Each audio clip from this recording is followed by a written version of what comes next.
Okay, so welcome back to Daily Dose of Rust Language, and welcome back from the short break that we had. So about 8 days ago, I made a post here on YouTube that I need to take a few days off to complete some of the client projects that I have.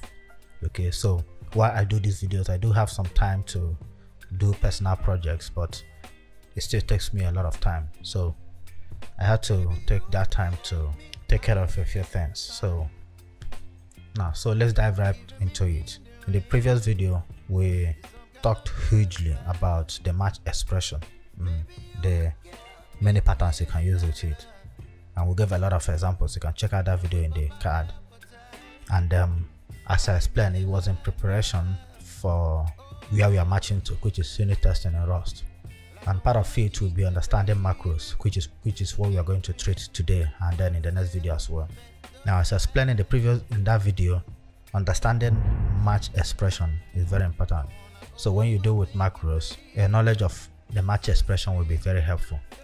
Now, to get started, macros are really like functions. As you already know, in all the examples we've been given in many videos we've made, we always use the print line macro. Okay, so you use it as if you are using a function, but there's a very big difference. And so that is what we're going to take a look at today. So fundamentally in Rust, a macro is simply a way of writing code that writes other code. It's usually called metaprogramming. So for example, when we use the print line macro, you just write print line and then Rust will pick that macro and then expand it to a bigger amount of code. So it gives you some advantage, like allowing you to write just a simple code to generate a bigger code. Now, I've said that macros are similar to functions, as you can see when we use it, but there are quite some differences. And one of the most obvious ones is that functions, when you define them, you start defining it with fn, the fn keyword. However, for macro, you use what is called macro rule, which we are going to take a look at. Now, the second difference is that macros allow you to generate code at compile time. So you get some code and then you expand it to generate a bigger code. Okay, but functions, on the other hand, just run a particular code at runtime.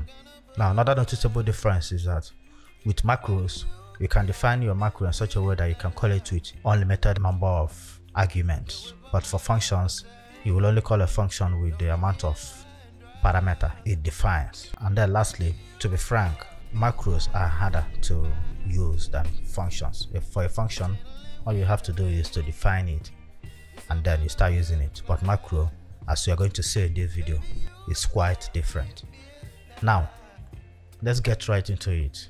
Okay, so in Rust, there are two types of macros. You have the declarative macro, which is mostly used all the time, and then the procedural macros. Right, the procedural macro is also divided into three types. Okay, so the custom derived macros, which we've already used when we treated structs, you can easily use it to implement a thread automatically for a struct. Okay, and then you have the attribute like macro and then the function like macro, but we're going to take a look at it. In this video, we are going to focus on declarative macros because the declarative macro is the most used macros in Rust. Now, to get started, I want to draw your attention to a few things so we get our terms right. For a function, you call a function, but a macro, you invoke a macro. And then for functions, you have parameters which you define. But for macros, you have what is called meta variables. Okay, remember macro is described as metaprogramming, so the arguments you pass is called meta variables. Now, for the declarative macro, we use what is called macro rule to define it. And let me show you an example. This is what it looks like. Remember when we treated vectors and arrays, we used the vec macro in order to create a vector. So let's say, for example, we have sizes. Created a variable called sizes, right? And then we set it to a vector. The default way of doing it is to use this from associated function inside the vec struct to create a vector. We can just pass 1, 2, 3, 4. So these are the contents of the vector. So now we have a vector of type integers of i32. Now you can do the same thing, like if you have sizes to here. Now you can do the same thing using by converting an array to a vector. So this is an array, right? Of course, there is a very big difference between arrays and vectors. You can check out this video where I explained it, right? So you know when to use both arrays and vectors. So this array, we can just convert it to a vector by just calling toVec into it. And now we also have a vector of type that has values of type i32. Now you can achieve the same thing using a macro, okay? And this is your macros come in very handy. So let's say size is 3. Let's just call this one 2. And then we can use the vec macro, and then we will pass the values here. And boom, the same thing. We now have a vector with values of type i32. So both this and this and this achieve the same thing. But here we used macros. Now you can imagine what goes on here. This vec macro will expand to create a new vector, okay, and then fill all this inside it. And in fact, we are going to explore this to see how they might have done it, right, by creating our own macro that will mimic this behavior. Okay, so note that you can do the same thing by using parentheses here. Doesn't matter if you use parentheses or square brackets. You can even use braces here, okay, and that will be fine. But whatever you use here, Rust will still convert it to square brackets, simply because it's just the convention, okay. You can see that Rust is converting it back to square brackets, so bear that in mind. So as an example, we are going to explore 2 examples to illustrate how to use declarative macros in Rust. We're going to create 2 macros. The first one will be a sort of replica to this vec macro that Rust comes with, and then the second one will just be a simple macro that will accept a bunch of numbers and then return the sum. Now the first thing we do is to define if we want this macro to be exportable so that it can be used everywhere. In Rust, you have to use this attribute called macro export. Okay, so this is an attribute. In the next few videos, we're also going to treat attributes and how you can create them and how you can use it. But basically, this macro we are going to create as exportable so that it can be imported other places and used. Now to create our macro, we use the macro rule. We use this keyword, okay. See, the Rust is already filling this out for us. We're going to get rid of it for now, and then we'll use this macro invocation operator, okay, and then you give it a name. Let's just call it my macro, or let's just call it my vec. So you provide this keyword and then you provide the name of the macro. Now you open up an opening and closing curly braces, okay, and then inside here you get to create the arms. The first thing we're going to create is the pattern and then the code it will generate. Remember, that was one of the reasons why we treated the match expression in the previous video, because it also involves understanding the patterns and then the matches. But one key difference here is that because it involves a pattern and then the code that will run. But one key difference here is that in macros we are matching against a code, but in match expression we are matching against the value of a variable at some point. Okay, so we just want to match the code and then expand it to another code. Now next, we want to define the pattern. So what we can do is to define the pattern inside here and then we define the code. So similar to the match expression, a pattern and then a code that will be generated. Now what is the pattern? Since we want whoever call my vec to do something like this, let's say this is what we want, right? And that is what we are going to define here. Okay, remember, it doesn't matter if you are using square brackets or parentheses or curly braces in this case. Now what do we want it to match? We use this operator. This is called the repetition operator in Rust for patterns. So you are saying whatever is inside here will repeat. So we are simply using this to capture patterns that could repeat. For example, here 1, when you have 1 and then you have a comma, and then you have 2 and you have a comma, so this is repeating. So what you can do here is to come in here and then use a variable that we want to store this. Whatever we got at this point, we want to store it here, and then we'll provide what kind of value is going to be. In this case, it's going to be an expression. Okay, so it has to be something that returns a value, and whatever it is, we store it inside here, and then we'll specify that it's going to repeat. And then just after here, we say after that we are going to have a comma, and then this comma could appear one or more times.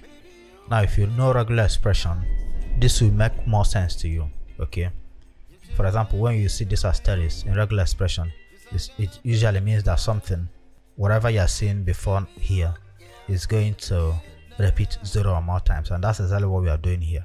We are saying this pattern might repeat 0 or more times. But of course, these patterns are quite different from regular expression, very different. For example, in regular expression, you can do this to say this will repeat 3 times, but it's not allowed in Rust. Okay, or in regular expression, you can do from 3 to 5, that this will repeat from 3 to 5 times. You can't do that. The only allowed values will be 0 or more times, or 1 or more times. You can also use the equal to symbol. Okay, but in this case, we want whoever calls this to either call it this way by passing some value, or even be able to call it without passing any value this way. Okay, let's just call this one 5. We want to make sure it works.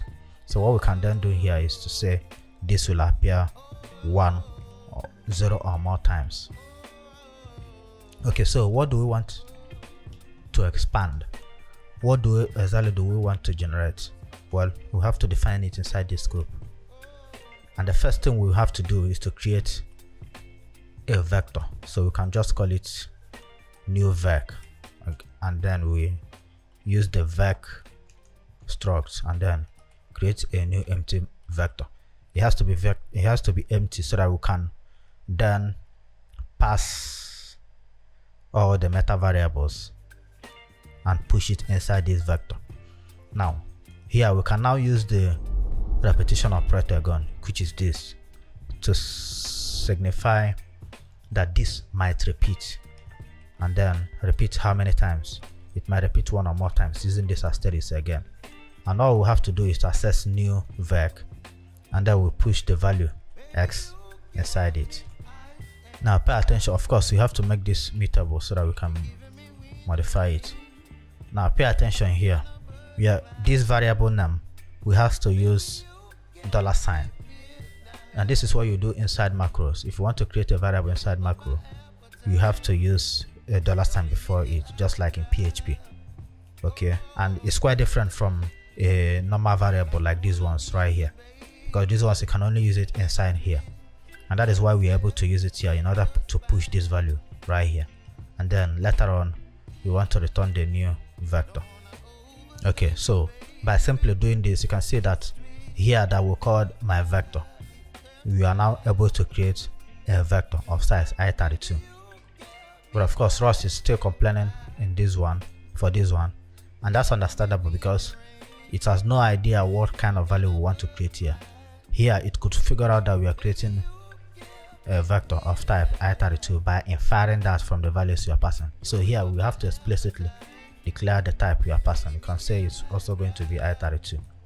Okay, but it doesn't, we are not passing any value here because that is what we define here. If we want to prevent something like this, if we don't want anyone to use this vector unless they pass some value, you can come in here and then instead of using this asterisk, you can now use plus. Okay, so that way you must call this expected end of macro invocation missing tokens in macro arguments.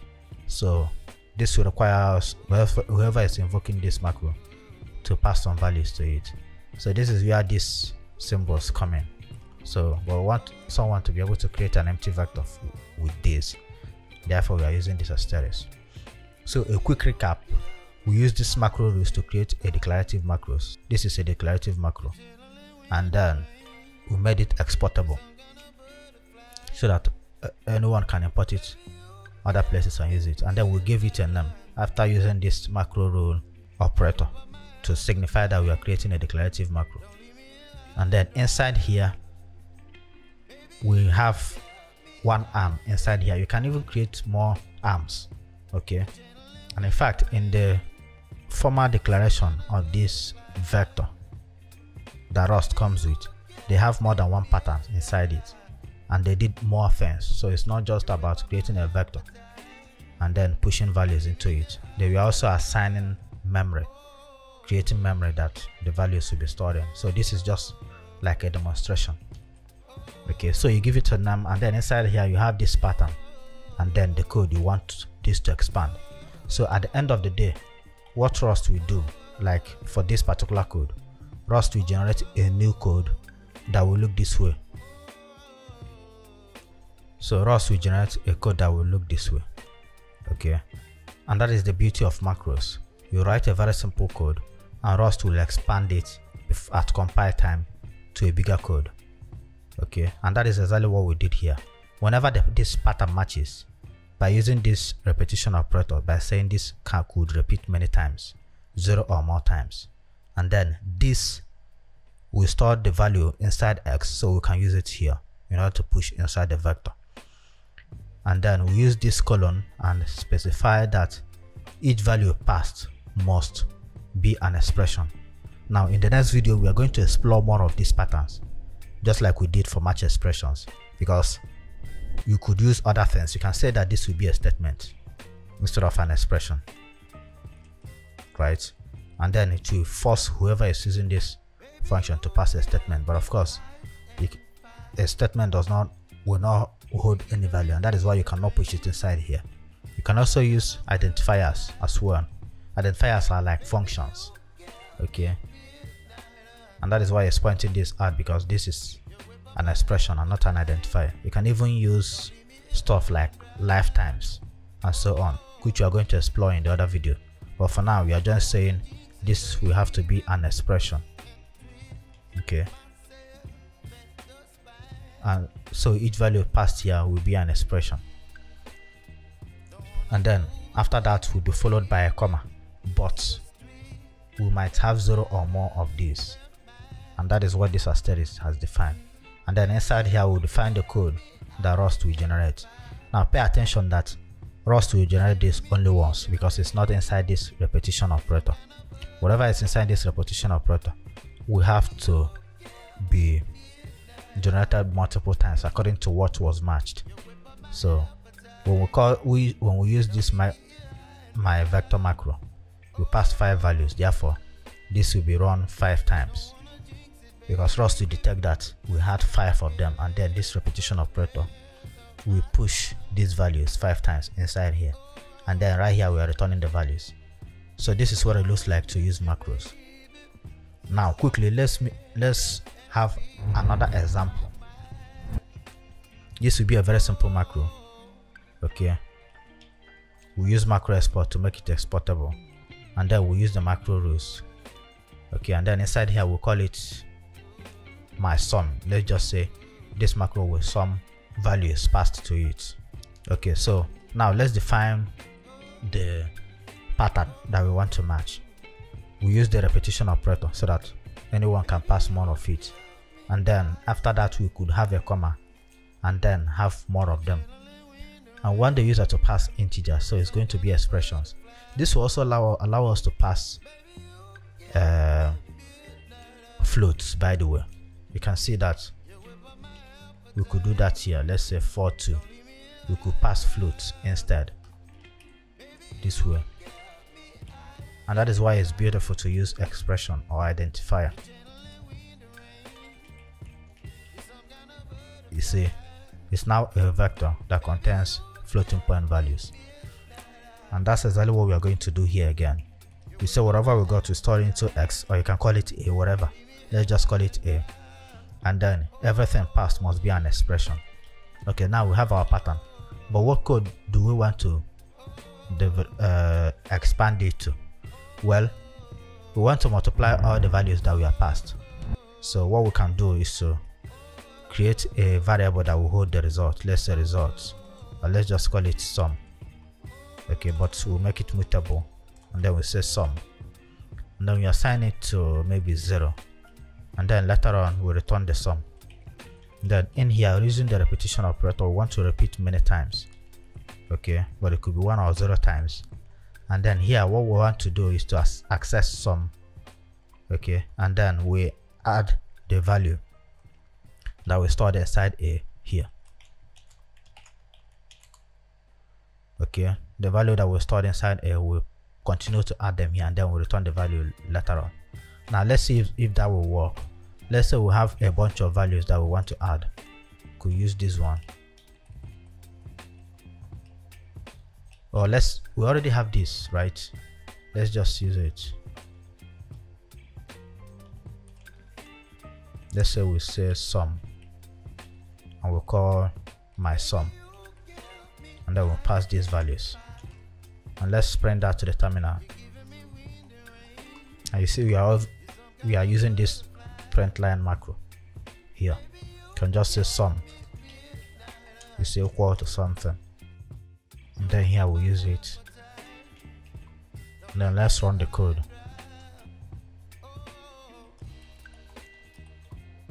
Oh sorry, we made a mistake here. This has to be 0.0 because you can't add an integer and a float. Okay, let's run the code there. Let's run the code again, and there we have it. The sum is 15, and that is the result of adding all this. 5 plus 4, 9, 12, 14, 15. So we got that correct. So actually macros, from this video you've found out that macros are quite easy to use. It depends on what you want to achieve and how you want to work with them. Now in the next video we're going to explore more about these patterns and what more interesting things you can do with macros. And remember, in this video we only covered the declarative macro. We still have 3 types of procedural macros that we can also cover, and so you can understand where you need to use them. Now like the video and subscribe so that you get notified when we release new videos.